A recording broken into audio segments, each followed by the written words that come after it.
உணவே ஜீவசக்தி, உணர்வே பிரம்மஞானம். அன்பே சிவம், மனமே குரு. ஐயா பிரம்மஸ்ரீ சர்க்குரு நித்யானந்த சாமிகள் ஆசியோடும் சித்தர்களுடைய அருளாசியோடும் உடுமலை பிரம்மஞான குழு பாடசாலை சார்புலி, என்னுடைய சார்புலி அனைவருக்கும் ஆத்ம வணக்கம். இப்போது ஞானத்தை தேடி இன்றைக்கி நிறைய பேர் பயணம் பண்ணுறாங்க.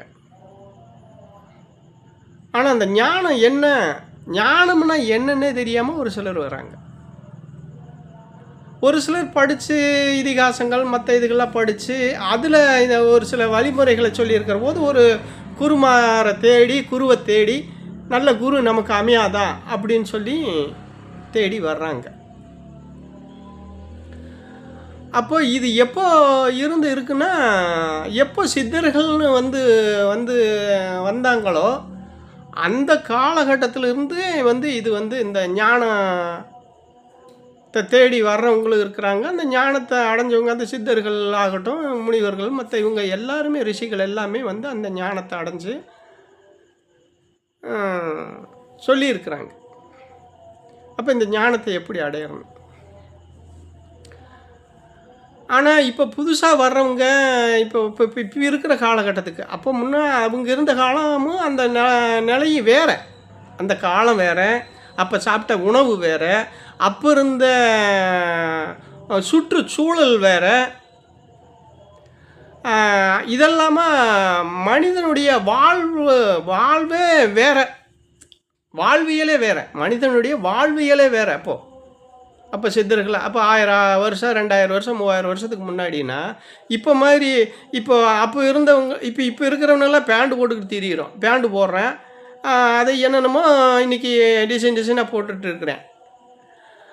அன்றைக்கி இருந்தவங்க இப்படி பேண்டு போட்டாங்களா? கோமணத்தை கட்டிக்கிட்டு தெரிஞ்சாங்க.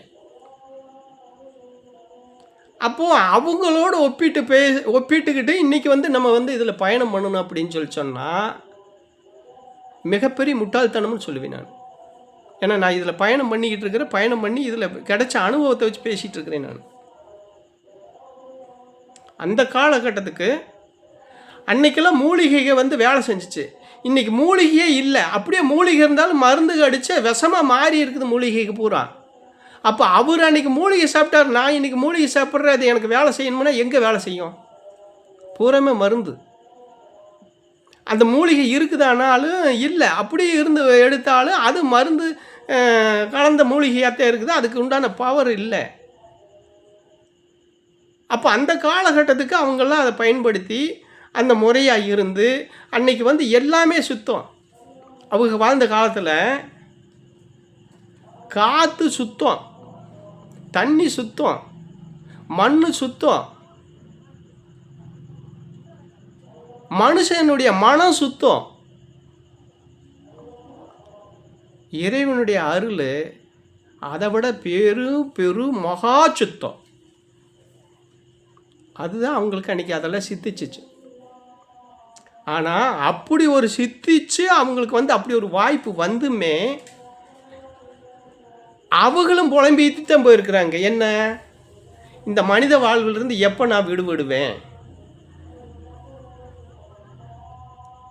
அழுகுனி சித்தர், பாம்பாட்டி சித்தர் எல்லாமே என்ன கேட்டுருக்குறாங்க, எப்போ நான் இந்த இதிலிருந்து நான் வெளியே வருவேன்? எத்தனை பாட்டு, எத்தனை பாட்டு. அதாவது இந்த காமத்தில் இந்த இதிலிருந்து எப்போ நான் வெளியே வருவேன், எனக்கு இதுக்கு வழி சொல்ல மாட்டேன்னு பூரா புலம்பிகிட்டே போயிருக்கிறாங்களே தவிர எனக்கு கிடச்சிருச்சு, வேறு இங்கே வச்சுருக்கிறேன், நீங்கள் எடுத்துக்கிங்கன்னு ஒருத்தர் சொல்லிட்டு போகலை. நான் தேடனது இங்கே பொக்கியம்சமாக வச்சுருக்கிறேன், இடத்துல வச்சுருக்கிறேன், நீங்கள் எடுத்துகிட்டு போயிருங்க அப்படின்னு எந்த சித்தரும் இப்போ வரைக்கும் சொல்லிட்டு போகலை. இப்போ சொத்து சம்பாரித்தோம்னா, பணம் காசு சம்பாரித்தா கொண்டு போய் பேங்கில் போட்டு வைக்கிறான். என்ன போட்டு வைக்கிறான்? நாளைக்கு என் பிள்ளைக்கு வேணும், என் பேரனுக்கு வேணும் அப்படின்னு. அப்போ நம்ம போயிட்டா கூட அவங்க எடுத்து அதை பயன்படுத்துகிறாங்க. ஆனால் இவங்க சித்தர்களாக அன்றைக்கி இவங்க தேடின அந்த பொக்கிஷத்தை இந்த பக்கம் வச்சுருக்கிறேன், அதை எடுத்து நீங்கள் பயன்படுத்துங்க, நாங்கள் பயன்படுத்தி இதில் நல்ல ஒரு நிலைக்கு நாங்கள் வந்திருக்கிறோம், நீங்கள் பயன்படுத்திக்கிங்க. அப்படி உங்களுக்கு கிடைக்கலைன்னா நாங்கள் இந்த இடத்துல இருக்கிற நீங்கள் எங்களை வந்து கேளுங்க. ஏன்னா இவங்க தான் மரணமில்லா பெருவாழ்வுக்கு போனவங்களாச்சே, வந்து கேளுங்க அப்படின்னு எங்கேயும் சொல்லிட்டு போகலை. நல்லா புரிஞ்சுக்கணும் நீங்கள். ஆனால் இப்போ இந்த ஆன்மீகத்தில் அப்போ எதோ சொல்லி வச்சுட்டு போனாங்கங்கிறதுக்காக வேண்டி அதை முழுசும் புரிஞ்சிக்காமல் அதில் என்ன விஷயம் இருக்குதுங்கிறது தெரியாமல் மணிக்கணக்காக உட்காந்து இவனை வந்து பாடம் பண்ணுடான்னு சொன்னால் அந்த உடம்பு சூழ்நிலைக்கு இந்த இதுக்கு வந்து ஒத்து வருமானா ஒத்து வராதுங்கிறது வந்து இப்போ எனக்கு தெரிஞ்சிருக்குது. உடல் வந்து முழுக்க முழுக்க பாதிப்புக்குமே தவிர ஞானம் கிடைக்கவே கிடைக்காது, உனக்கு வாய்ப்பே இல்லை. ஒரு மனிதனா உன் மனசை சரி பண்ண முடியுமே தவிர இதில் அது முறையா சொன்ன பிரகாரம் நீ நடந்தீன்னா உன் மனம் மேம்படுமே தவிர அதை தவிர வேறு எந்த விஷயமே உனக்கு நடக்காது. மணிக்கணக்காக உட்காந்து இந்த பாடத்தை வாங்கி செஞ்சீங்கன்னா செத்து போவ, நீ சாவுதான்டா உனக்கு. இது மனவேதனையில் பேசுகிறேன் நான். யாருக்கு இந்த மாதிரி ஒரு நிலை இந்த பாடம்னு சொல்லி வாங்கி மணிக்கணக்காக உட்காந்து எவ்வொன்றும் இனிமேல் செய்யாதீங்க. ஏன்னு கேட்டால் நான் இதில் போய் இதெல்லாம் பார்த்து இப்போ ஆராய்ச்சியில் போய் இப்போ இந்த ஆராய்ச்சி இப்போ தேடலில் இன்னும் தேடலில் தான் இருக்க. உங்களுக்கு இன்னும் நிறையா விஷயங்கள் வரும். உன் மனம் மட்டும் சீர்படுமே தவிர மற்றது எதுவுமே இதில் சீர்படாது. அந்த மனம் சீர்படணுன்னா மிகப்பெரிய அளவில் நீ உழைக்கணும். உழைச்சா மட்டும்தான் அது. எப்படின்னா அந்த உழைப்புமே நீ அதிகம் பண்ண வேணுங்கிற அவசியமே இல்லை. 1 மணி நேரம் ஒரு நாளைக்கு நான் சொல்கிற வழிமுறையில் நீ உட்காந்து உன் குடும்பத்தை பாரு, உழைச்சிக்க, என்ன வேணாலும் நீ பண்ணிக்க. ஆனால் என்ன வேணாலும் பண்ணிக்கணும், அதுக்காக வேண்டி நீ வந்து ஜீவகாருண்யத்தை கடைப்பிடிக்கணும். ஆமாம், ஒரு உயிரை கொலை செய்யக்கூடாது, கொலை செஞ்சு அதை சாப்பிடக்கூடாது. அதுக்காக சாமி இதெல்லாம் என்ன வேணாலும் செஞ்சுக்கணும்னு சொன்னாங்கன்னெல்லாம் நீ கேட்டக்கூடாது. அதுக்கு கட்டுப்பாடு உண்டு, சரியா?